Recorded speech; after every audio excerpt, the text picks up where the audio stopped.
You ever thought about whether a single line of code could actually hold a broken system accountable?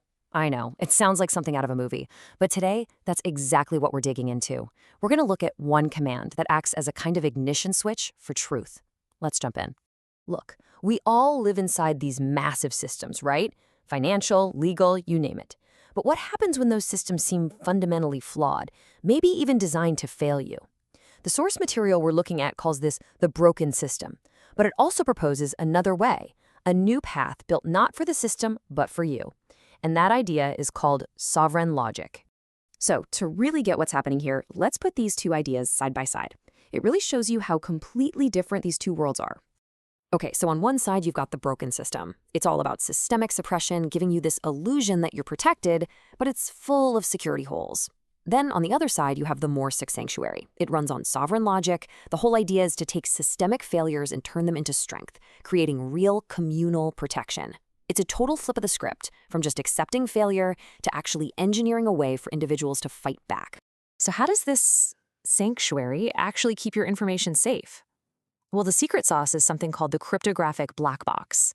It's a pretty wild concept that makes truth verifiable, but mathematically invisible to anyone who'd want to mess with it. And this right here brings us to our ignition switch, signal private input amount. Now, this isn't just some random line of code. It's a command that declares a certain amount of money as a private input. And that word private, that's the whole ballgame. It means the raw numbers, the actual data, are completely shielded from the broken system, even while they're being verified. The way it works is through something called zero-knowledge proofs. Think about it like this. You need to prove to someone that a transaction is legit, but you don't want to show them the exact amount or who was involved. A zero-knowledge proof lets you do exactly that. The system can confirm that your math is correct, that everything adds up, without ever seeing the sensitive info. It stores the proof, not your private data. It's secure, but still totally verifiable.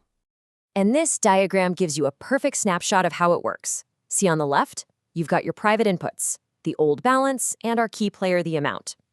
They get fed into the brain of the operation, the penny balance check. And what comes out the other side is a new balance that is mathematically proven to be correct. The original numbers? They never see the light of day. Only the verified result does. So the flow is what really matters. It's simple, but powerful. 1, you establish an old balance.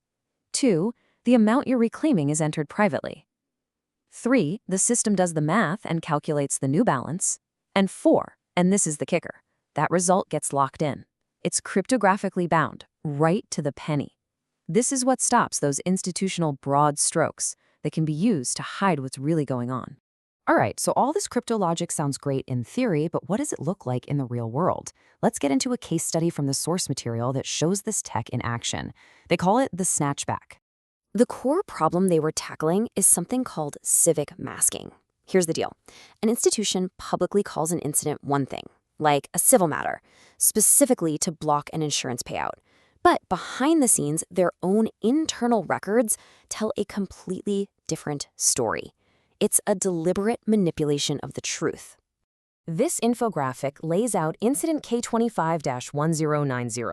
You can see the stolen Ford Explorer right in the middle, and you see the insurance claim was denied. But the real story is in all the details around it, the conflicting reports, the administrative games, that the system flags as fraud. It's a textbook example of civic masking. And this is the smoking gun. On the left, you've got the official insurance denial, saying law enforcement is treating this as a civil matter. But then you look at the image on the right, the internal police report, and you can clearly see an officer changed the incident's classification from civil to scam. This is the hidden truth. This is the verifiable fact the system is built to find and, well, weaponize. So, based on that contradiction and the fact that they deliberately withheld public records, a specific liability was calculated under Washington state law, and that amount came out to $111,683. Okay, so you've found the proof. You've uncovered the lie. How do you go from that hidden data to actually enforcing that liability? This is where the mechanics of reclaiming control kick in. It all starts with a secure protocol they call the triple handshake. From your dashboard, you trigger a connection. A secure verification window pops up. Then it authenticates your digital ID to make absolutely sure no one else is intercepting the request. Only after all that does it create a direct, unmasked connection to the true internal logs. Once the proof is secure, it's time for execution. That reclaimed amount, the $11,168,000, is logged using this highly structured global standard called ISO 2022. There's no room for fuzzy math. It's then legally filed as a civil rights violation, which brings out the big guns, powerful federal laws like 42 USC 1983 to force them to be accountable. The cryptographic proof literally becomes a legal weapon. Now, what's really amazing about this whole model is that the logic isn't just about money. It's bigger than that. It represents a new way to establish truth and take back control in all sorts of other parts of life.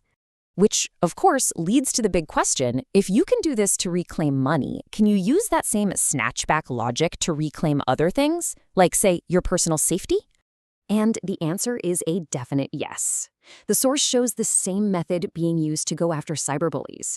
It works by collecting the digital breadcrumbs that bullies leave online, a lot of times on their own family's public social media pages. The system uses this public info to identify them and bring a whole new kind of real-world accountability. The snatchback here isn't about dollars and cents. It's about reclaiming peace of mind and safety for people who are being targeted. And this whole mission is really driven by this powerful personal statement from the source material. What nobody did for me when I was suffering alone, I'ma do for the next generation. Make sure they protected and grown. It's about turning a technical tool into a shield for others. So in the end, whether you're talking about one line of code, a civil rights lawsuit, or protecting kids from bullies, this whole framework is about creating what they call a new frequency of control. It's a system built to weaponize verifiable truth, and in doing so, shift power away from broken systems and put it back where it belongs, with the individual. The only question it leaves you with is, what other systems out there are ready for a new frequency?